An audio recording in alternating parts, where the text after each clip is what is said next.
يعني انا لما مرافعه النيابه الاخرانيه دي الحقيقه دي بتهين الشعب المصري. ليه؟ لان ايه اللي خلاك تصبر 30 سنه على حكم بهذا الشكل؟ جاي دلوقتي تقول لي ثوره ما كان من بدري. ما هو لما انا اسيء الى راس الحكم بهذا الشكل بأسيء لنفسي وبأسيء لايامي. ما المسائل ما تقارنش كده يا جماعه. هل من المعقول انك انت النهارده في الترم الجاي في المدارس هتدرس ثوره 25 يناير؟ تقول ايه؟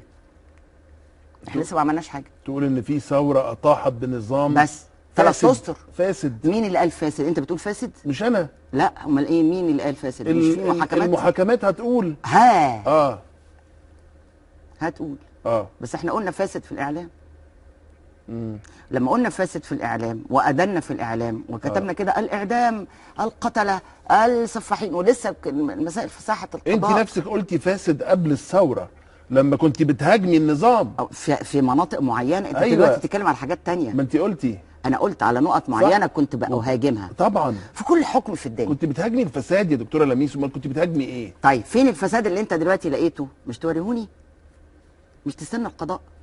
ما احنا لو خرجنا من عباءه القانون وخرجنا من المظله اللي بتحكم اي دوله محترمه في العالم وهي القانون، وبدانا نرفض حكم المحكمه، وده اللي حصل، ده اللي انا قلت عليه. الادانات اللي في الاعلام المسبقه خلت الناس ترفض حكم البراءه بتاع ضباط السيده زينب. لدرجه ان الناس قالوا هناخد حقنا بايدينا. طيب في بقى قانون غاب اكتر من كده ممكن يحصل في البلد؟ ممكن في فوضى تحصل اكتر من كده. انت النهارده مره وزير العدل طلع، يمكن انا قلت معاك الحكايه دي، انا استنكرت جدا الجمله، قال لك ساحاكم الفاسدين. يا راجل انت ما تقولش احاكم الفاسدين، تقول احاكم المتهمين. اذا لم تحدد ملامح القانون هنضيع. بدليل النهارده اللي بيتخانق مع الجيران بيروح يقطع شريط القطر.